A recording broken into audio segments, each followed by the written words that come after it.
G'day, mate. 40 here. So I've gone through my life with this kind of exhausting habit of always asking myself, like, am I better than or am I worse than? Like, it's not a choice. Like, I have not chosen to do this. Right? It's just been instinctual way that I prop myself up is that I always try to find a perspective by which I'm better than other people.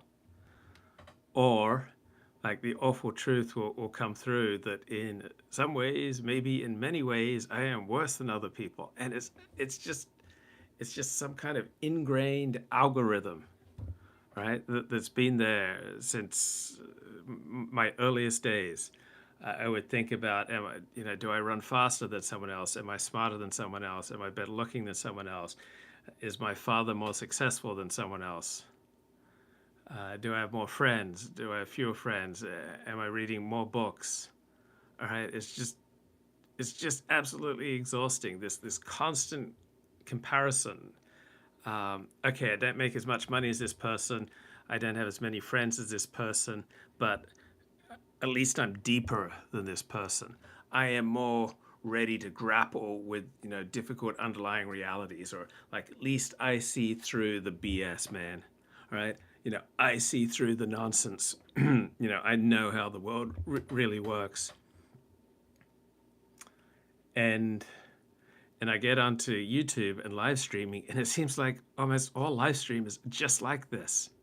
All right, just like this. You watch the Medica versus Fuentes debate, and it's all about, am I a better person than you? Like, oh, Medica, you're a bad person because you're gonna die of cancer in a year. It's crazy. I mean, this is Christ is King, Nick Fuentes, Christian, laughing and mocking Mr. Medica for having cancer. I mean, this is crazy.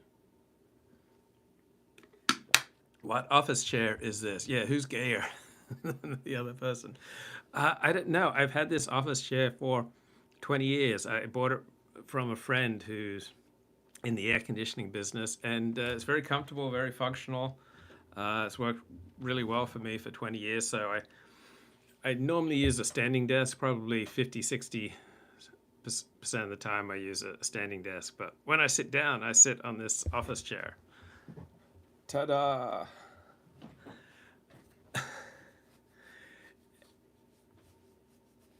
Christianity is a means for Nick concealing his latent homosexuality. Well, Christianity, like Judaism, is almost infinitely flexible, right? Christianity can be adapted to almost any need. So, Colin Liddell comments, for Fuentes, the fact that Medica has cancer is the judgment of God. Essentially, Fuentes is a Calvinist, not a Catholic. Now, this is not the influence of John Calvin. This is not the result of Nick Fuentes, delving into the many learned books on theology by John Calvin. All right, that's not what's going on here. I mean, Sticks and Hammer. Like Sticks and Hammer, isn't he into the occult? So I guess some would say, oh, Sticks and Hammer, he's a Satanist. I mean, he is far more of a Christian than Nick Fuentes, right? Yeah, Fuentes telling Medica, you won't be around next year. He spent an entire day on a date with that bloke who deep throats dildos. Yeah, Catboy Cammy. That's not gay, bro. Like Sticks and Hammer is far more Christ-like, far more Christian than Nick Fuentes. I guess Sticks, comparatively, in the world of live streaming, is someone who's at ease with himself. I mean, I don't recall Sticks and Hammer getting into stupid, pointless feuds. That doesn't seem to characterize Sticks and Hammer. I've been reading some Colin Liddell. Is Colin a pagan? I would assume that Colin is not a monotheist. So I think some definitions of pagan say it's anyone who's not a monotheist. So yeah, perhaps that's right. Did I see his article on St. George's Day? No, I haven't seen that. But dating women is gay, bro. Yeah, having sex with women, like somehow that's gay. Sex is gay. So I get into the world of live streaming, and I discover that almost everyone else has that same tendency that I've had almost all my life.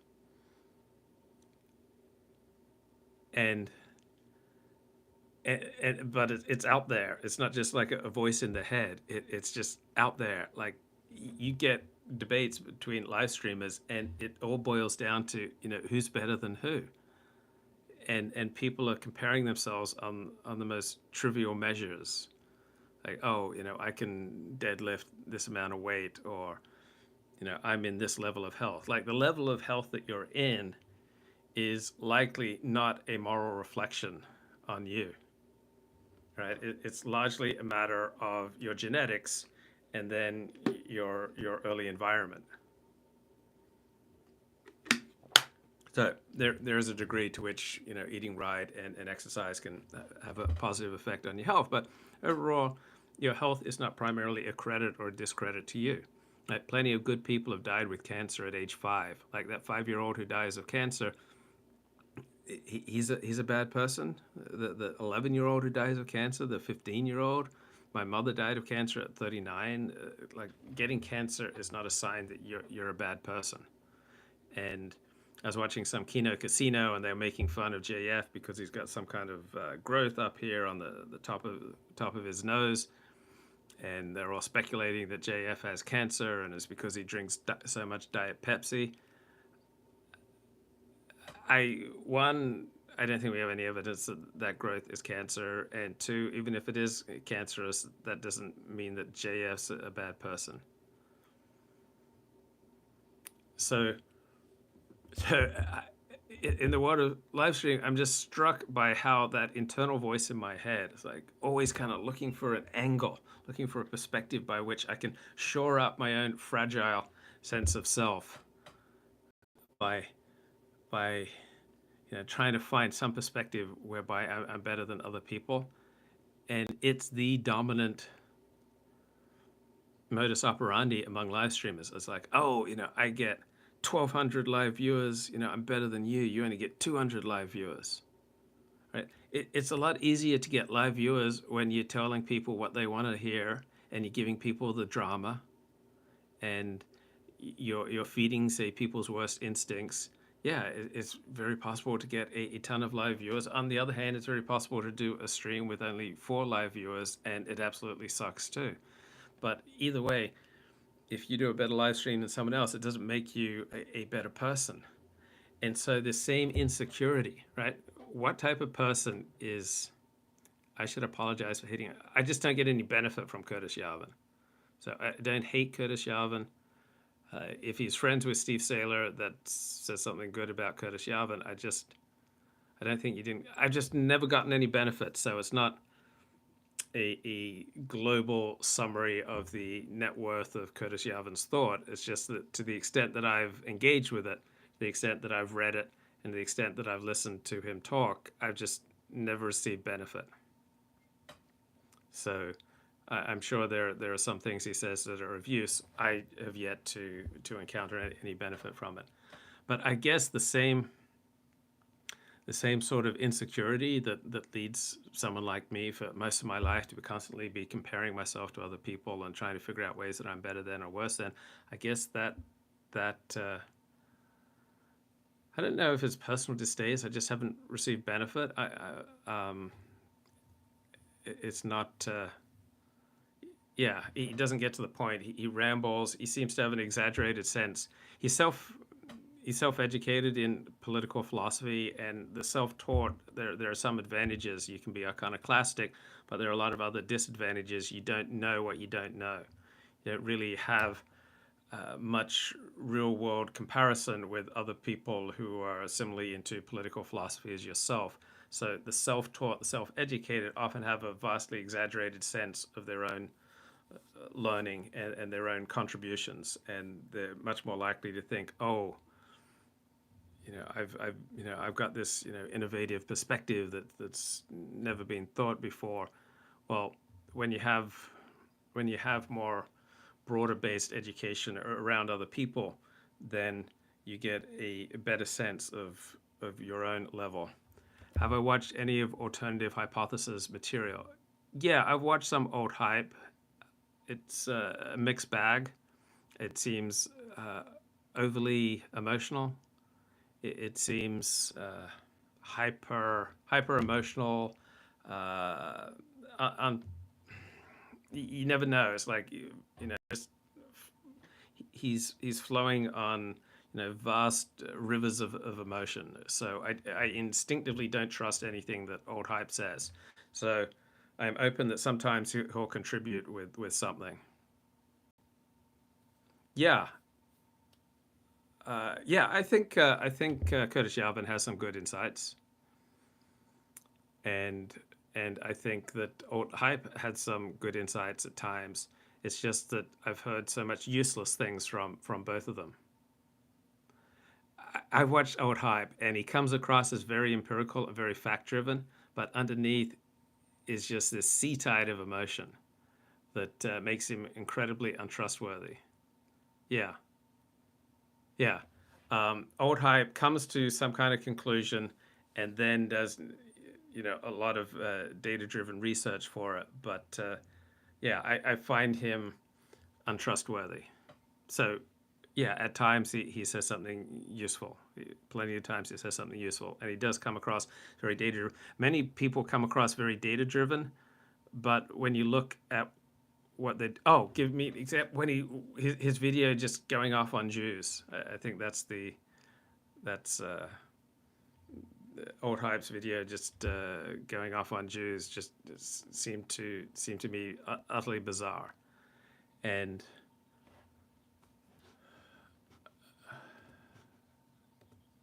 I just don't trust him. He seems too unstable. He does not seem stable to me. Yeah, he reaches some kind of conclusion, and then seems to try to gather facts to sustain his conclusion.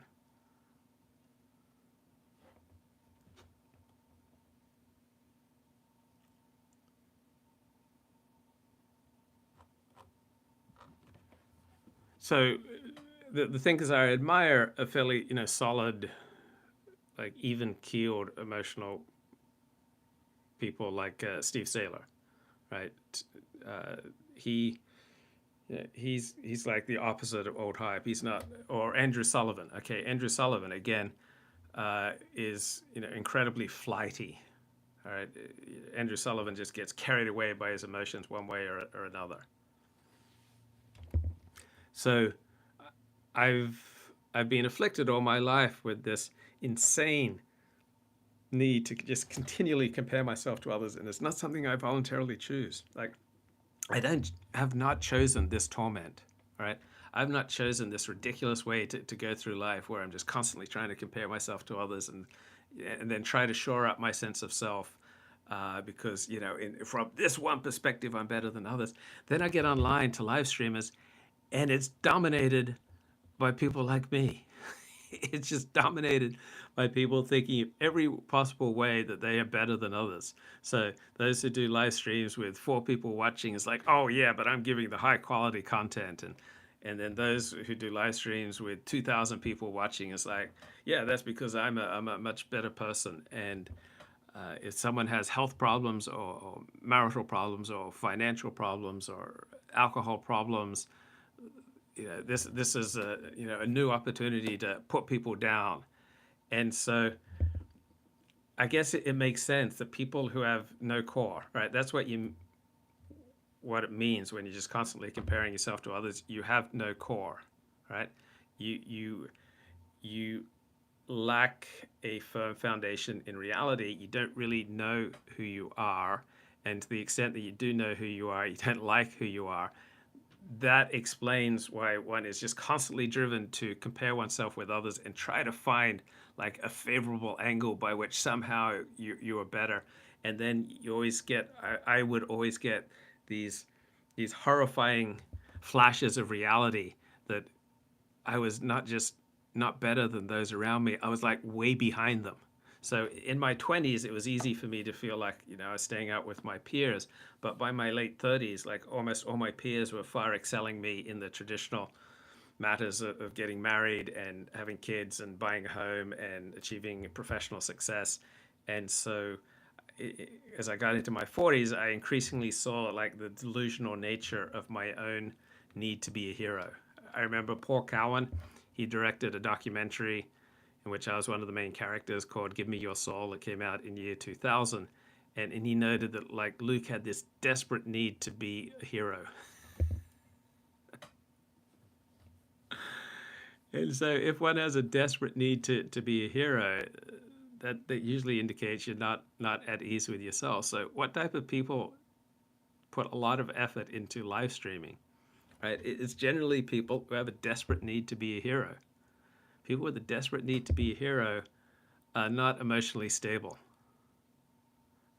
And so if you're getting into these insane comparisons with other live streamers about, how you're better than them and they're worse than you, it just indicates someone who lacks a core. And this live streaming sector is just dominated by people without any solid sense of self, whereby they'll just, prostitute themselves. They will get taken over by the chat. If they get like some applause on the chat, they will go that direction. So you see this in the distant right, or distant left, like any extreme movement, that the more extreme you get, the more intense the applause you get from a certain sector. So it's called audience capture, right? What type of person is particularly vulnerable to audience capture?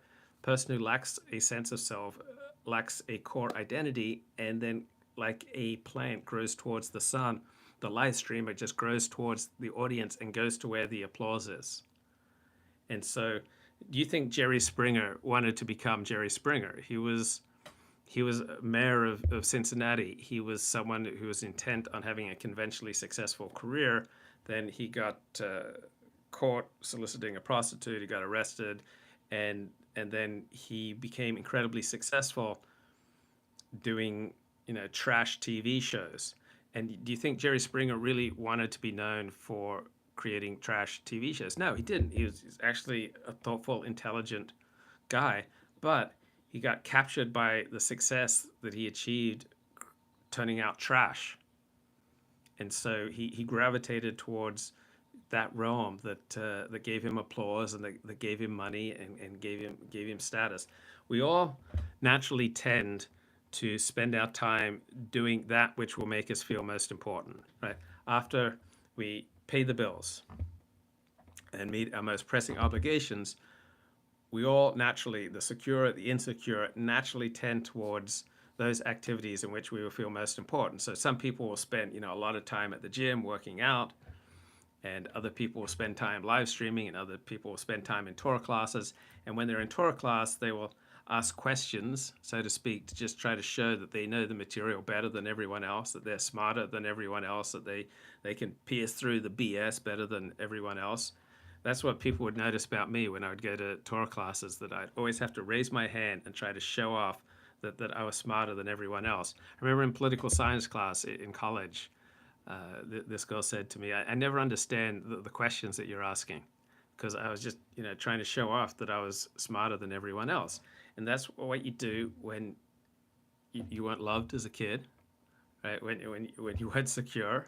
I sound like a cliche here, but when you lack a sense of self, then you're desperately trying to create some kind of false sense of self to substitute for the lack inside of you. And so you see this with live streamers, dominantly the ones that I'm acquainted with. It's this desperate need to create a false self, to create a better foundation than what they really feel like they have inside, which is emptiness. Let's have a look at the chat.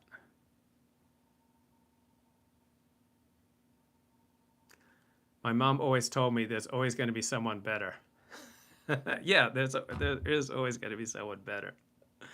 Truthfully, your competition isn't all that great. I love it when things go wrong for others. So we all want to feel important. It's our deepest drive after we meet our basic needs for food and for shelter.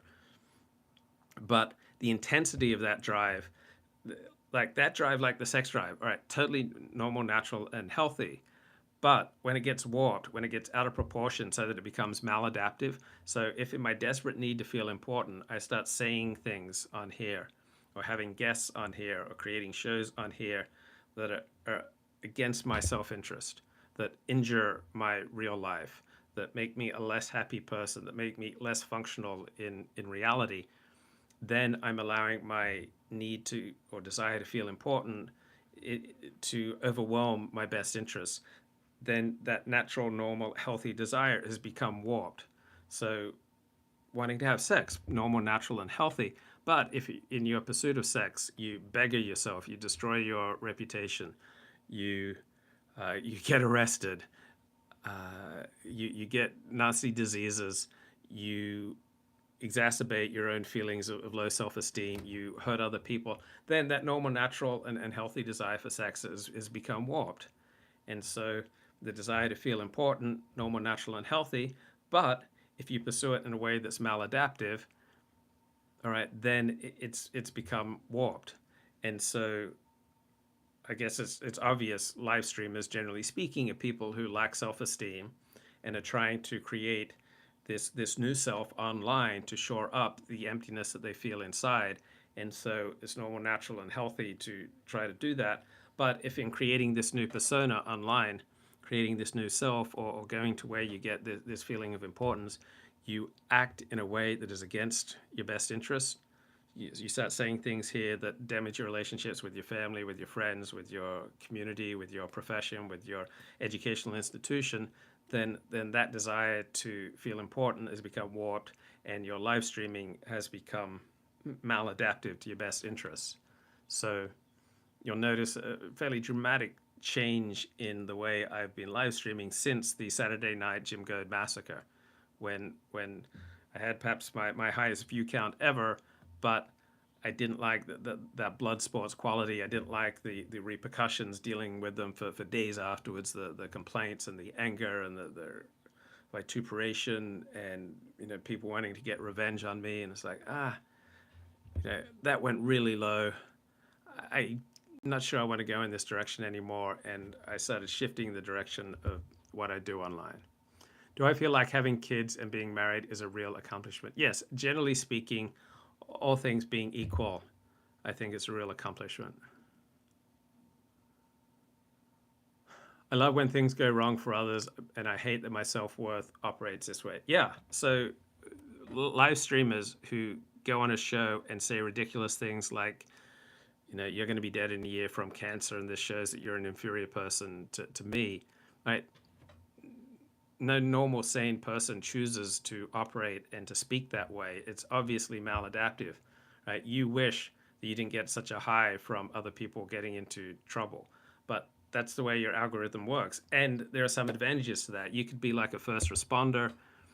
You could, work for an ambulance company or a 911 operator, or be a policeman or a psychologist, or you could enter a profession where you're constantly exposed to other people's, deepest, darkest times, and it would just run off you. So some people would be burdened by that, but I assume you're like me. I am not burdened when someone tells me about a tough time that they're going through, right? It usually it does not stay with me. So this quality that you have of not being bothered when other people's lives are falling apart, there are many adaptive, positive ways to build on that. Yeah, let's start Comparison Obsession Anonymous. Now, Mournful Mantelep says having kids, getting married is really the only accomplishment. Now, I think that's arbitrary, right? We can choose to give ourselves the applause and the love and the veneration that we so desperately want for other people. So even if I never get married and never have kids, if I have a positive relationship with people, if I have friends, if I have community, if I contribute to other people's lives, even contribute to your life doing this live stream, then I can have a solid sense of self from that. And that's like an adaptive, positive thing that it's like, yeah, I've accomplished something if I've said something that has had a positive effect on people, or I've contributed to this community. I play a certain role in this community. Raising children to adulthood in reasonable shape is the only accomplished. No, I mean, people can make scientific breakthroughs. Priests, right? Priests don't have kids, but I'm sure there are a lot of priests who have helped people's lives. Nature says so anyway. No, nature doesn't have such a definitive scorecard. Now, you can take one perspective and it's like, oh, nature is run by evolution, which is based on the survival of the fittest, and only those who propagate their genes to the next generation are winners. So you can choose a certain perspective by which, we do have clear winners and losers here, and the clear winners are those who propagate their genes. But a rapist who goes around propagating his genes, I don't think that person's a winner. I'm a nihilist. I don't think there's any objective measure of success. Yeah, I don't think there's any objective measure of success. I think the closest one functionally that we have is the esteem of the people around us who know us, right? If the people who know you esteem you, then that's pretty close. That's functionally an objective measure of success.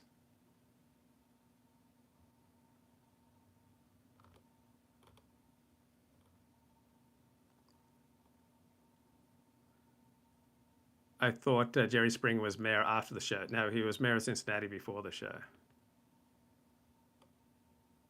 It's always a personal explanation with Luke. Ma, me. Yeah. Do I think seeing prostitutes is bad? Yeah. I think generally speaking, it has a negative effect on the people who participate in it. What is a European nationalist? Yeah, Europeans aren't one nation. So all sorts of identities, such as European or white or black or Jewish or Christian, they have meaning in certain contexts. All right.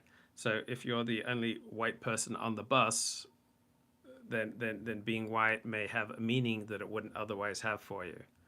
So identities have meaning in context. They depend on the situation. Everything is contextual.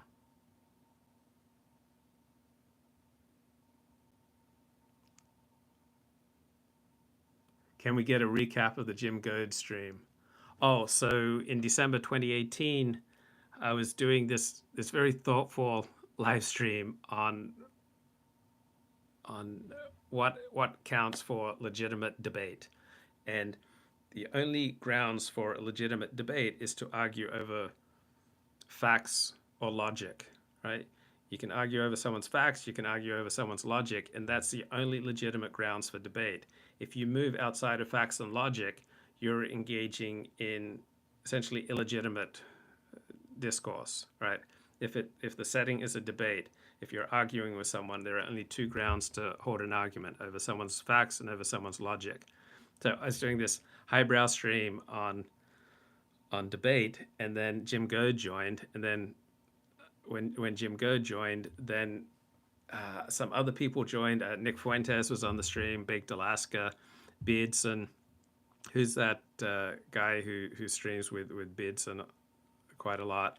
So it turned into like 5 or 6 people against Jim Goad. So Jim Goad went low, and then these other people went even lower. Sean was on it. So then these other people went lower, and participants on the show, Sean and Beardson from the Weekly Sweat, and participants on the show started just like sharing the invite link to the stream. So I was having to spend most of the stream just like blocking all these dozens of people who try to get in. Jim Goad tried to get his co-host onto the show, but because I was like overwhelmed by all these uninvited people trying to crash and burn the stream, I wasn't able to distinguish who it really was Jim's co-host. So Jim felt burned and betrayed, because prior to this I'd had a good relationship with Jim. And so it just went on. And I would sometimes take off from the stream for 15 minutes to go do my laundry. And like Jim Goad got accused of, all sorts of things which he hadn't done. And Jim Goad took it low, and everyone else then took it lower.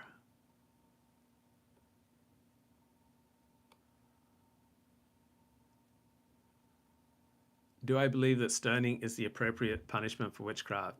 No, I don't. I'm not a big fan of stoning or capital punishment for witchcraft. Humans are not motivated by facts and logic, unfortunately. Correct. But we're very good at spotting the weak points in other people's arguments. So Hugo Mercier, the French neuroscientist, makes this great point. We're terrible at spotting the weak points in our own arguments because that's not evolutionarily adaptive, right?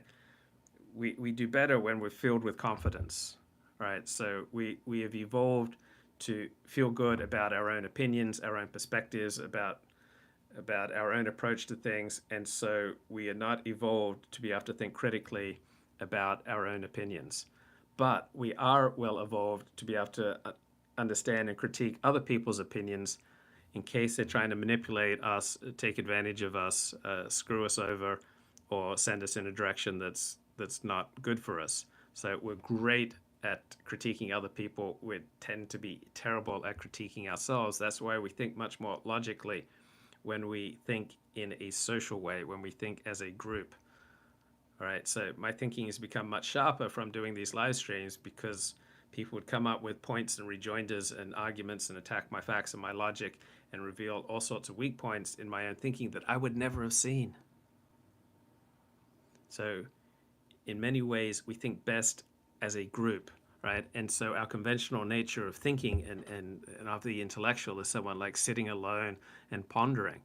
But that's not how we usually think most effectively. We think most effectively when we think with other people, when other people challenge us, when other people try to punch holes through what we're thinking.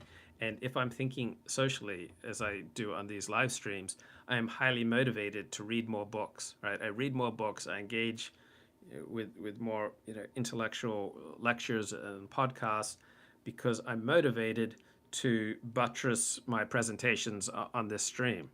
And so when we think socially, we become more motivated to do the hard work of reading books, of engaging in intellectual lectures and discourse to try to achieve greater levels of clarity and various intellectual cognitive breakthroughs. So we get more motivated by thinking socially, and we get our own weak points exposed when we think socially. So thinking socially, like what we're doing right now, it makes you sharper and smarter and more attuned to reality. Do I believe in the divine inspiration of the Torah? Yes, but at the same time, I welcome the completely secular approach, right? It's not like there's just one approach to Torah or just one approach to anything. I welcome the New York Times approach, and I welcome the Steve Saylor approach. I welcome right-wing approaches and left-wing approaches. I try to partake in all of them. And I often find benefit from looking at the same thing from different perspectives. I have not seen the Northman movie, but I've heard great things about it. Leviticus says a man or a woman who is a witch shall surely be put to death. They shall be stoned with stones, and their blood shall be upon them. Yeah, I don't want to see that operating today. What is the New York Times interpretation of Leviticus 20:27? I would venture that the New York Times is not in support of capital punishment for witchcraft, but most people today are not in support of capital punishment for witchcraft.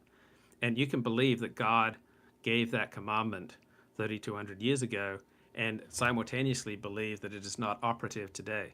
So just because God said something 3,200 years ago does not mean that we should practice it today.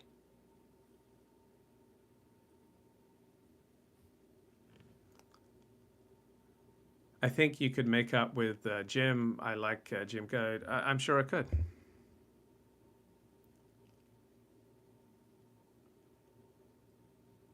Religion should be banned. Okay, so if religion was banned, then where would people turn to for comfort? So from a completely secular, atheistic perspective, the primary purpose of religion is to provide comfort for people. So if people weren't getting their comfort from religion, where would they turn? They wouldn't, generally speaking, turn to the study of Aristotle, Plato, Socrates, Descartes, and Immanuel Kant, right? People looking for comfort would turn to things that would seem equally ridiculous to you, right?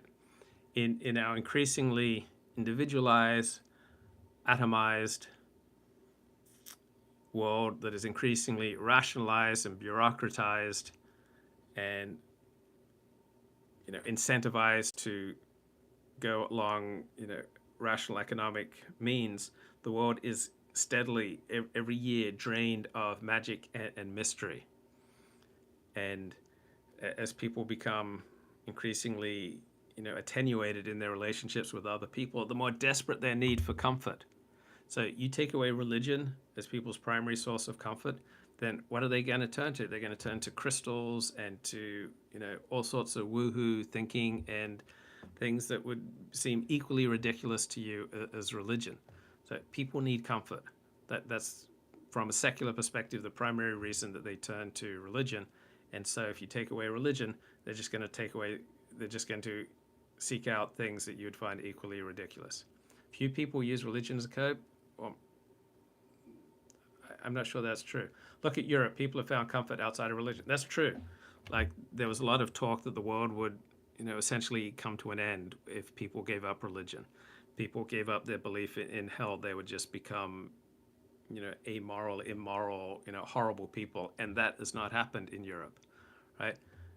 Generally speaking, Swedes behave in Sweden, pretty similar to the way that Swedes behave in the United States. That the moral standards of Europeans, generally speaking, pretty similar to the moral standards of Americans, who are much more ostensibly religious. So Europeans, where have they turned to for comfort and assurance? I'm not sure. I haven't thought about it. It's an excellent challenge. So yeah, few people in Europe use religion as a cope. They have found comfort outside of religion. John Smith says religion does a lot more harm than good, particularly Christianity, Islam, and Judaism. People could do mushrooms on Sunday. They could play a community game of cricket. They could do a moderate amount of drugs, he says. So one way that Europeans live that's very different from the way Americans live is that, generally speaking, Europeans live in an area where their grandparents lived.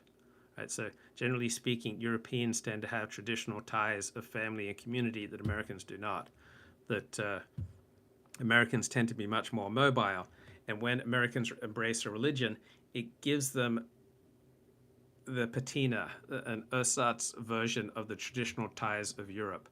So Europeans find it ridiculous how welcoming churches are in America, because for a church in Europe, it is primarily catering to people who've been going there for generations, right? People in Europe tend to be rooted to a particular place and to a particular community and to have ties that go back many, many generations. So the way that Americans try to recapture that feeling of genuine traditional ties with place and with people is to go to church.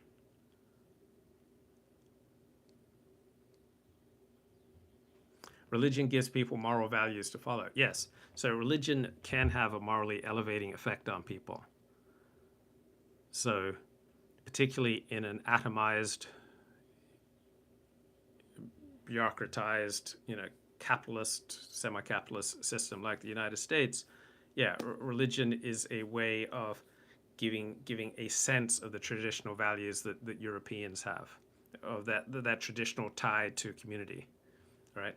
Most Europeans, I believe, live, within walking distance of where their grandparents lived, which is very different from Americans and Australians. So what religion does is it gives you, that patina or an intimation of that traditional sense of community. And when you have that traditional sense of community, that's where real values come from, right? Values don't, generally speaking, come from reading a book or listening to a preacher or listening to a rabbi. Values generally come out of your ties to other people. And so what religion does is it gives you an opportunity to form bonds with other people. Then when you form bonds with other people, values come from that. So when you get into a rhythm with someone else, right, you go jogging every morning with someone else, you will develop an ethic out of that. I was on the Santa Monica beach on Sunday, and there were about 100 people with headphones on, like all dancing to music. Right? There will be an ethic that comes from that. There will be a morality that comes from that. There's a very powerful connection that comes from doing things together. You go to an aerobics class with people, there will be a morality and an ethic that comes from that. You go to yoga class with people, there will be a morality and ethic that comes from that. You become a soldier and you march with people. You get this very powerful sense of solidarity. Many people look back on their time in the armed services as the most meaningful, exciting, fulfilling time of their life, because that was the time they had the closest bonds with other people. So religion is one way of forming bonds with people. Yoga class is another way. Spin class is another way. Swimming is another way. The moral values that you get from participating in intense activities with other people, right? That forms us, right? That's generally speaking where our moral values come from, not from the Bible and not from the preacher. Our moral values in the way we live practically come from the bonds that we form with other people, and we form bonds by getting on the same page with other people and participating in activities. The more intense the activities that you participate in with someone else, the stronger the bond. So an intense yoga class will enable you to form stronger bonds with other people than a relaxed yoga class. An intense meditation session will enable you to form stronger bonds with other people than a relaxed meditation session. An intense workout will enable you to form stronger bonds with other people than a relaxed workout. An intense live stream will enable you to form stronger bonds with other people than a relaxed live stream. An intense run, an intense debate, an intense internet blood sports will enable you to form stronger bonds, tighter bonds with other people. And out of those bonds come an ethic. So you get on the same page with other people, you participate with other people in rituals, practices, you sing with other people, right? You join a choir, you will form bonds with those people, and out of those bonds will come a moral code that will travel with you outside of the choir. So that's the primary place where we get our morality, is from the bonds that we form. You form a bond with your family, that those values that you and your family share, you will take that outside of your family. You form strong bonds at work, right? Let's say you have an intense job, right? If you have an intense job, you're more likely to form intense connections with other people. Out of those intense connections will come intense ethical standards and an intense morality that you will take outside of your job. So when you form bonds, that's what will primarily give you your practical morality. Not theories, not books, not preachers, not rabbis. It's the bonds. You want to pull off a successful conversion to Orthodox Judaism or a successful conversion to Islam or to Christianity, you form bonds with people. And then out of those bonds, you develop a way of life and an ethic, right? Certain people convert to Orthodox Judaism, they believe in the teachings and they're all rah, rah, rah. But for psychological reasons, social reasons, they never form deep, lasting bonds with other people. And then when your enthusiasm dims, you're much more likely to drop out of Orthodox Judaism. On the other hand, let's say you converted to Orthodox Judaism for pragmatic reasons to get married to someone, and you didn't really care that much about the theology, but you form strong bonds with other people, you're not going to drop out of Orthodox Judaism. So what keeps converts to Orthodox Judaism in Orthodox Judaism is not generally speaking theology.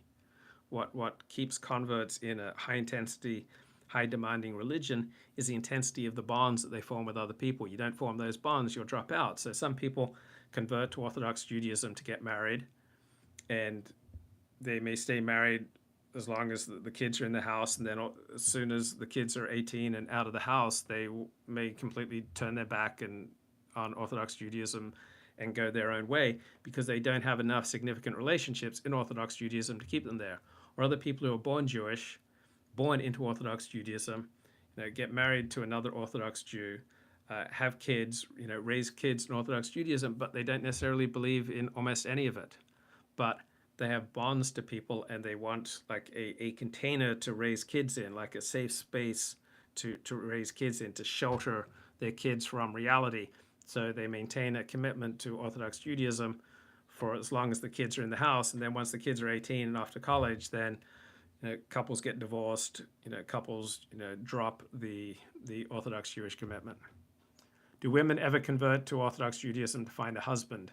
I'm sure that happens at times, but generally speaking, people convert to Orthodox Judaism because they've fallen in love with an Orthodox Jew, and they want to get married. So no, it's not mainly men who are Jewish, bringing along a non-Jewish woman to convert. Plenty of non-Jewish men convert to get married to Jewish women. So I admit that there are better ways for us to build bonds without the nonsense of religion. I didn't say that there are better. Like, I think religion is probably for most people, for many people, it's the best way to build bonds with others. I think that there's probably a religious impulse in many people. I'm not going to necessarily say most people, because Europe is the first secular place ever in human history, right? Like, virtually all of human history has been religious, but post World War II or post 1950s, Europe has been overwhelmingly secular, and life goes on. So I'm sure religion for many people is an adaptive response to life, and then for other people, religion is maladaptive for them. So I have no doubt that for some people, embracing atheism leads them to become a better person and unleashes all sorts of energy and positive contributions to the world that they would not have experienced if they'd stayed in the religion in which they were raised. So people are complex, situations are complex, situations are constantly changing. Tovia Singer is not a great resource for women who want to inquire about Orthodox Judaism. Yeah, religion kind of pre-filters the people you'd want to have relationships with. Yeah, so if you want to get married and have kids, then the rational thing, generally speaking, will be to become religious, because the religious people are the most likely to stay married and stay committed to raising the kids. If you just want to screw around, then being religious is not a rational choice. But you want to get married, have a family, being religious is a rational choice, right? The type of people who are religious tend to be committed to things like marriage and family. So I think people choose what kind of sex life they want. Do they want a monogamous sex life? If you want a monogamous sex life, then choosing to be religious is usually the rational response. You don't want a monogamous sex life, then choosing religion is not usually an adaptive response. Will Islam replace secularism in Europe? No, Muslims are becoming increasingly secular. So Islam holds power just like certain communities are able to keep the community within their group by having an enormous crime rate in the US. So people won't move into a particular community because of the enormous crime rate. Sections of Islam has been able to maintain its dominance by intimidating people. But generally speaking, Muslims are not high intensity in their commitment to Islam. And so as Muslims move to the West, their commitment to Islam will, generally speaking, will wane over the generations. So I'm not sure that Islam is going to overcome Christianity in Europe. Certainly in some areas it will. I don't believe overall.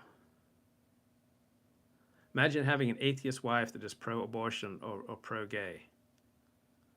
Well, yeah, that would be a challenge if you're not pro-abortion or pro-gay, or if you're a monotheist. The more you have in common, the better the chances for your relationship. Right? That's the same with live streamer and his audience.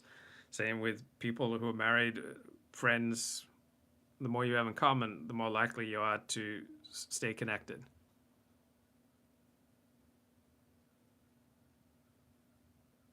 They have trans imams in Europe. That's us dominating them. Wow. I didn't know about that. You can still have a family and raise kids and be an atheist. Yes, you can, but generally speaking, it's not as useful a choice as being religious. Right? Religion provides a better framework, environment, and community for people who want to stay married, stay monogamous, and have a commitment to raising kids. So I don't think Islam will replace secularism in Europe. I think it's more likely that secularism will undercut Islam in Europe. Not that there won't be some nasty bumps and bruises along the way. There are a few genuinely religious people anywhere, even in the US. That's true. So yes, in the United States, religion tends to be a mile wide and an inch deep because it's primarily functioning as a patina of the traditional type of community that people have in Europe, where you live for generations in the same area. Bye-bye.